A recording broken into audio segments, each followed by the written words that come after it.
conversation with Paul Simon, and he was working on an album, and they finished a song, and he looked to Paul. This is a long time ago because the artist was actually at the session. I don't do that anymore.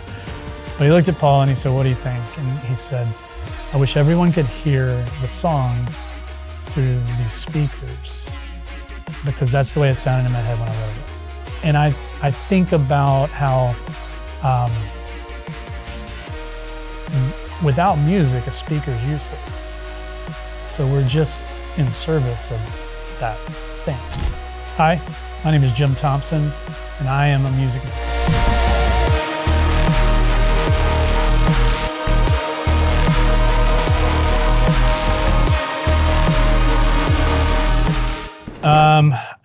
You know, it's funny when we talk about the vision for the lab, we didn't know what it was going to be. There wasn't a blueprint. We couldn't just log in and see what the New York listening lab was up to or the Los Angeles listening lab was up to. We were really building this from the ground up. The idea was to give a place for this record collection to live and to not leave Memphis. That was a big goal. And then we tried to figure out what it was going to be, what people would do when they came here and how they would interact with it and how they would be a part of it and how they could interact with not just the music that was on the records, but what they represented within Memphis. And so I heard somebody say one time that whenever you're doing something from scratch that no one's ever done before, everyone that's doing it is highly unqualified. Which we kind of were, but it really was a way of preserving it, but also this idea that it's not just the records, it's not just the music that's on them. It's really important, but it's not that. It's that these things all together in one place create a magnetic almost field that brings people here to talk about music and to talk about the role it plays in our lives, all of that. So that was the idea. The idea is we build this cool place that people want to come to, and it'll create other things from it that we didn't have any plan for.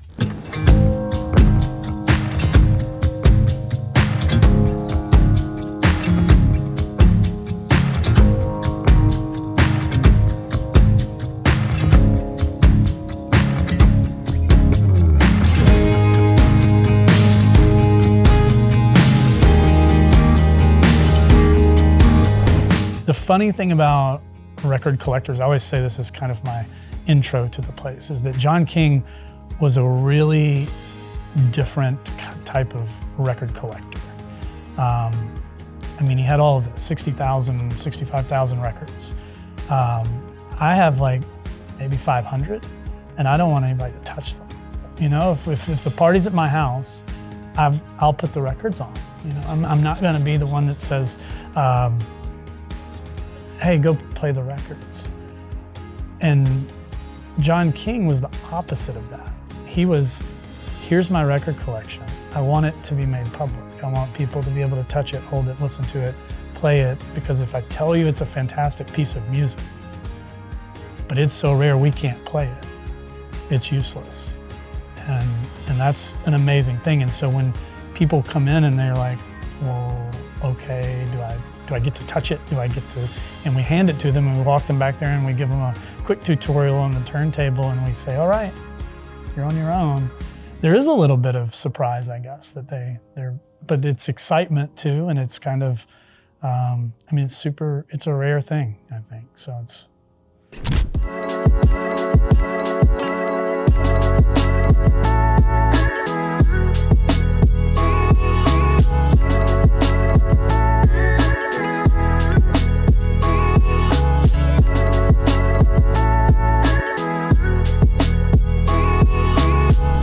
Big trade show in Munich every year, and you'll have 400 to 500 manufacturers all jammed into this big convention center, and everybody there is good at what they do. You're not paying the price of admission and going all that way to not be good at it. Some things obviously are more popular, so so they sell more and they do better, and so then you think, oh, they must be better. But I do think it's such an individual thing, and that's how we can all exist, is that the speaker does one thing. It's supposed to reproduce music.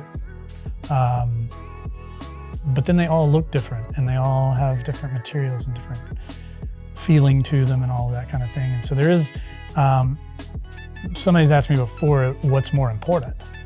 Is it more important what they look like or what they sound like? And I guess it depends on who you ask. If you're asking an engineer, it's what they sound like. If you're asking, a designer, it's what they look like. And if you're asking someone who's not been formally trained in either one of those things, then I can say both. And it's absolutely a balancing act.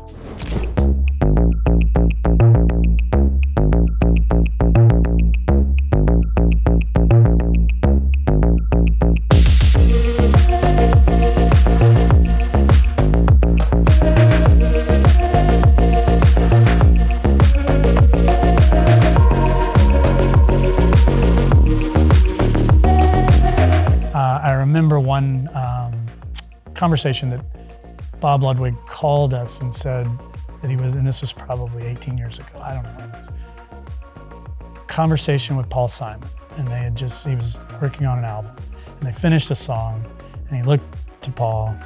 This is a long time ago because the artist was actually at the session. They don't do that anymore. But he looked at Paul and he said, "What do you think?" And he said, "I wish everyone could hear the song through these speakers, because that's the way it sounded in my head when I wrote it." And he goes, and Bob said, "I've never heard a compliment that perfect for what you do." And I think about how without music, a speaker is useless. So we're just in service of that thing. Yeah. And so we're here to try to make that thing sound like it sounded to that person when they wrote it. That's the goal. And if we can pull that off, then we've succeeded.